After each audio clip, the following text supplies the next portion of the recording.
or occurrences that have triggered your trauma, that have already caused PTSD.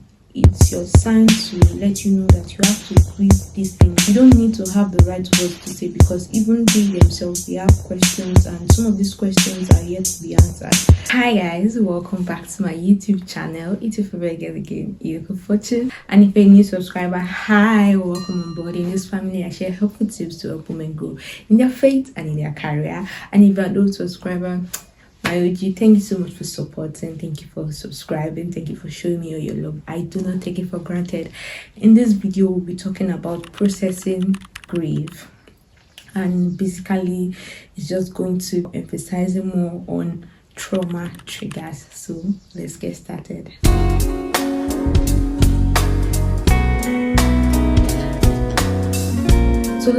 So on Tuesday, I talked about trauma triggers, and these are basically events that have happened in the past that we are still feeling some types of emotions from, and these emotions can now cause, or this type of triggers can now cause PTSD. So the particular event that I'll be talking about is grief, the loss of something, someone, a past experience, or a lifestyle, a job, a pet, the kind of event that have caused huge loss to us, and then we are expected to grow from it. Yesterday was World Mental Health Day, and that's why today I decided to focus more on processing grief. Majorly, a lot of people actually experience grief in their day-to-day life. Imagine you living a relationship, whether a toxic or a non-toxic relationship, losing a close family friend, could be parents, could be siblings, losing a best friend, losing a pet, maybe resignation, or maybe relocation. It can be through natural disasters, or you just wanting to move on with your life. People have lost things that have been important to them. It could even be a favorite toy. We all grow up in stages, and during these stages it's very possible that we have experienced loss in some of these stages. So today I will not be focusing on a particular loss like death of a family member or a friend. I'll just be focusing on loss in general, because it is one of the mental health issues that people are still recovering from. So nobody actually wants loss. Nobody wants to feel the sense of abandonment or the first responsibility of having to recover from the loss. So there are several stages in loss. The first one is shock. When this happens to you, maybe when you start from the work that you've only done all your life, imagine that sense of being forced to accept it and then find your life again, or losing a pet. Nobody prepares to lose a pet, but these things happen because it's just life, you understand. Or even relocation. It could be natural disasters. I'm sure that you're familiar with the news right now. I'm thankful that the hurricane in Florida has already gone down, but earlier this week it was intense, and people were forced to accept their new reality, the loss of things, loss of properties, loss of favorite things, even loss of human lives. To understand, people were forced to, some people were forced to relocate and didn't want to. Imagine maybe you have a business deal coming up, and then you just have to relocate and abandon so many things in your house. The first stage of grief is shock, because nobody's expecting it, so it comes as a shock. And the second stage of grief is denial. When you're still seeing this thing and you're refusing to accept it, refusing to see it as your new reality. I would like to say something that if you know someone that is experiencing a loss, in whatever way it might be, please desist from belittling their experience. It's not a time to shine your horn of experience and tell them that, oh, I once passed through this, oh, it's just a matter of time. Please try to understand and try to listen to their fears, because trust me, in their conversations, if you are attentive enough, you will be able to pick the things that they are truly scared of and the reason they are still in that phase. So this is something I would like to advise you on. Try to be more understanding, and don't try to weigh your own experiences or the result of your experiences on them. People will feel things differently and their results will definitely differ from yours. So these stages of grief that I'm talking about, it is not this is not how it's going to go on for each and every person. Some people might skip some of these phases and not experience it, and there are some people that these things will not happen to them in this particular order. But the truth of the matter is that everybody experiences grief in their own way. The next stage of grief is anger, and this is pain, when it's like the reality of the event is already dawning on them. They've denied for so long, they've tried to escape reality. Sometimes when people are trying to escape reality, they don't want to think about it, they just want to forget that particular incident. But then the anger, the guilt, the I could have been better than this, or the feeling of betrayal, this kind of thing setting. Oh, this person should have told me this and this, I could have escaped this. It's just overwhelming. It is sad, but it's very possible that people that experience grief can also experience anger, and this anger is always so deep. Like you will see it in them. Like they can be angry at themselves, angry at the world, angry at God, angry at the choices that they are making in life, because they assume that these choices have led them to this particular place, and then or angry at their lifestyle. Maybe somebody that is going through a job loss, and maybe they lost it because of their attitude at work. You understand? Sometimes they can be angry at themselves because of their lifestyle, or somebody lost a family member, and maybe the family member has stated in one way or the other that don't do this thing. If you do this thing, it's not going to pay you in the long run. And maybe this person lost their life because of this person's lifestyle, whether intentionally or unintentionally. This feeling of anger and resentment towards themselves, towards life in general. People experience this, and it can be so overwhelming. Another stage of grief is bargaining. When you're like, if I could have this person back, I'm going to do better in life. I just talked about somebody that experienced loss because of their behavior, whether intentionally or unintentionally. Sometimes they go into bargaining that if only I could have her back, if only I could have him back, I swear I'm going to change my lifestyle. So there is bargaining too, or there is, if I could have her back, I swear I would not move. Or if I could have him back, I would not have left. I'm talking about a relationship now. If I could have him back, I would not have left maybe my job, or I would not have listened when he told me to listen. There's something I'll talk about right now. Long distance marriage, long distance relationship, and it can be so hard because it's more difficult for you to process your emotions and clearly explain how you feel when this person is not seeing you physically. Sometimes relationships experience strain during long distance, when they are in long distance rather. So this kind of thing, maybe you regretting, maybe somebody is experiencing loss because the long distance has now affected the relationship. They can experience bargaining as a stage in their grief, whereas they are saying that if I had known, I would not have left the country, or I would not have left the state, or I would not have left for this work. This is another stage in grieving. And please don't tell them that it's fine, you get over it. Sometimes the memories of their loved ones, or the memories of the things that they are grieving, they don't want to lose it. So please don't say things like you'll be fine, you get over it. Just try and understand them, and just comfort them, and just be a listening ear. Please don't Don't tell someone the kind of things that, instead of you to mean well, it is pushing them further and further into their shell. Because in case you don't know, a lot of people isolate and they never recover from grief. I'm talking about years and years and years down the line, because they never really found someone that could listen to what they were saying.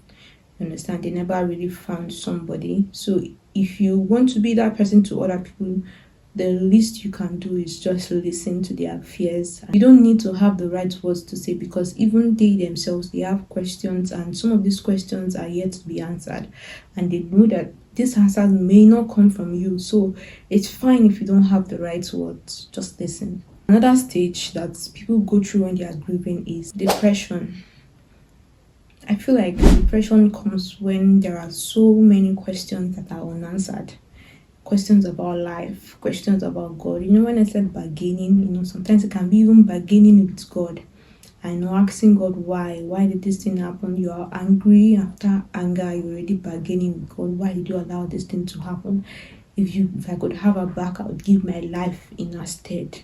Maybe you've lost someone because of the horrible things in this world, kidnapping, rape, murder, whatever it is, and then you're like, nobody's in control of everything that's happening in this world. Sometimes some things happen without our own contribution to it, and it just happens, and then we are asked to continue life as it is or as it was. So sometimes some people go into depression because the reality is too overwhelming for them, and these questions that they have about life, they are yet to be answered. And then maybe they want to make progress, and then maybe they look at before this thing happened and after the thing happened, and they're like, they hate themselves, because there is a clear difference between where they were and where they are now. So sometimes some people go into depression because of this type of reality, which is sad. Another stage of grief is testing. Sometimes some people are lucky enough to live this season of depression, and then they're trying new ways in life. They're testing new things. Okay, maybe I should try out this thing. They're looking for solutions to their problems, and then which is good, because it shows that they are willing to leave that particular state, which is very, very, very nice. And then at the end of the day, like, they accept that, okay, this is how life is now, and they have to move on from it. So like I said, for people that are going through grief, after accepting, I want you to be kind to yourself and to block your eyes from seeing the negative things about life, which can be hard in the beginning. I can remember earlier this year when I was going through, oh God, it was a tough season. I'm in a better place now, and it came from acceptance. But I'll not sit here and tell you that it was easy. It was not easy, but it came from acceptance, and then it came from God. Oh God, I remember talking to a friend of mine that day. The thing is that I don't even talk about my problems. I don't talk about it. Only if I'm in a conversation with someone, and then in the line of conversation, maybe somebody says something, and I'm like, oh, it's finally time, and then I just start to talk and talk and talk. I remember that day was at night, and I didn't even plan on talking to anyone, but we had to talk that night. And then I found myself blotting out some types of statements. Oh, that night I realized how much resentment I had for God. I hated so many things that I felt like God was allowing in my life. I was reading an article before this video, and it was about how God allows us to pass through some challenges so that it is going to make us mature in character, in faith, and all of that. But at that time, see, let me tell you something. I knew that definitely my future is going to be bright and all of that. But it was so horrible that time. Like, I didn't want to accept what was happening at that time. and I was so angry. Like, I was so angry, so angry. I was blotting out statement that I'm like, hey, Fortune, is you that is saying these things. Are you not scared? But that day I was so angry. I was so angry. And this was before I started doing what I'm about to tell you. But before that, let me quickly say something. These past events or occurrences that have triggered your trauma, that have already caused PTSD, it's your sign to let you know that you have to grieve these things. And I've spoken about the 7 stages of grief now. So um, just know that it is your sign that you need to grieve these things. Imagine you losing your job. Nobody wants that. Financial instability. Nobody wants that. Losing a loved one. Nobody wants that. But if you have PTSD regarding that matter, PTSD now, when there are triggers, maybe you were once involved in an accident and it caused the loss of a limb or something, like, or even the loss of a car, and maybe it's your favorite car, I mean, whatever it is, and maybe like whenever you're driving now, the any loud sound that you hear, you just like, you're just so scared, or you just have PTSD from that experience.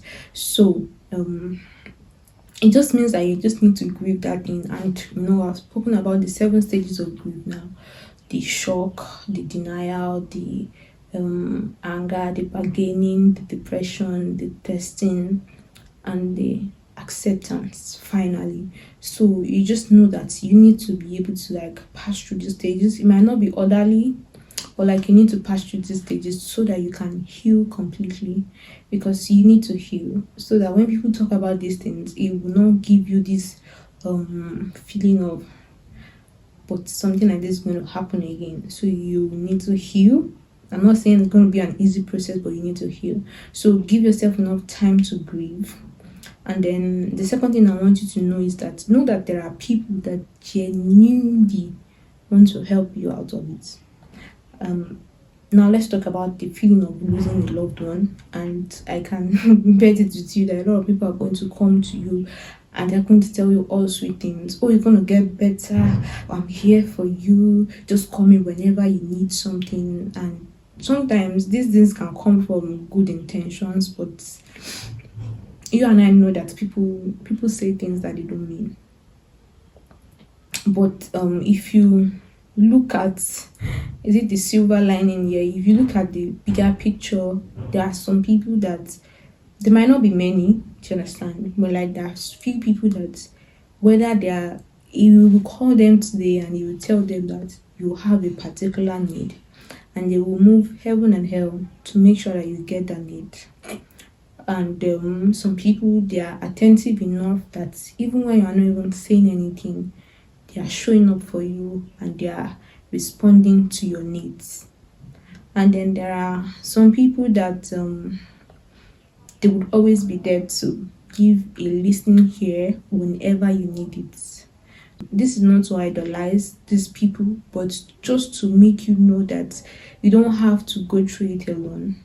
Like, there are people that are going to be genuinely there amidst all the lies and hypocrisy that some other people may want to show. There are some people that will genuinely want to be there for you, like genuinely. They will cry with you and they will laugh with you, and it will not be based on deceit. It will be that genuine feeling for you. So I pray that God helps you to know these people, and God helps you to also value them, just like they value you enough to want to be present with you throughout these phases. And then lastly, so if you want to process this grief through faith, because that's the main idea of this video, the only suggestion I have for you is to go to God.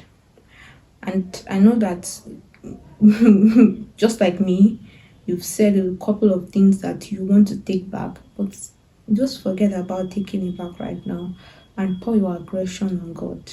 Oh God, pour your aggression on God. And if you don't even have the right words to say, just like I said in a couple of videos back, play worship music and play praises. It would help you to reflect on some of the positive events in your life.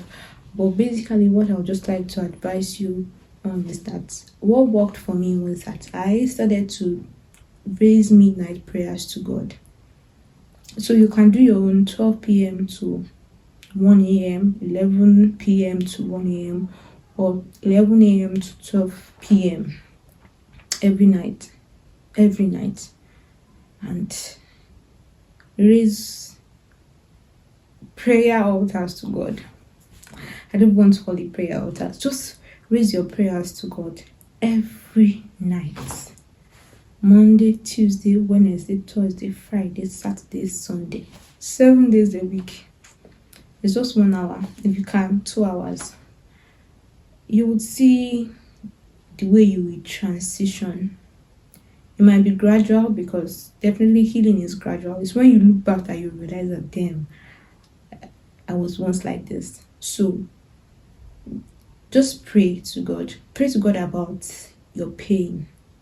Pray to God about healing, and pray to God about the next steps you're going to take in life, because definitely this loss is going to come with decisions. You have to make decisions, and you have to prepare yourself for the next phases. And sincerely speaking, you're not ready for it. Do you get? So that's why I'm saying pray, because prayer prepares you for that next phase too. It helps you to see God in a different light, and it helps you to trust Him, because at the end of the day, it's all you have, and it's going to be present even if you were not aware of His presence before. Trust me, when you start to do these prayers, you will realize that He's more present than you imagine.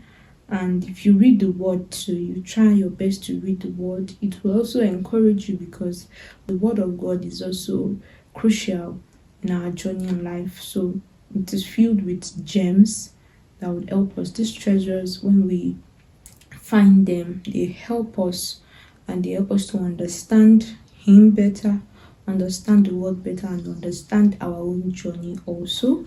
So that'll be all for this video. If this video has helped you, please make sure you hit the like button, leave a comment for me, and subscribe. I'll be attaching the link to a website that I saw online. I think mental help something. So in case you need help, you can contact them, and I'm sure that they have professionals that are ready to help you process your grief better. Bye guys, I love you.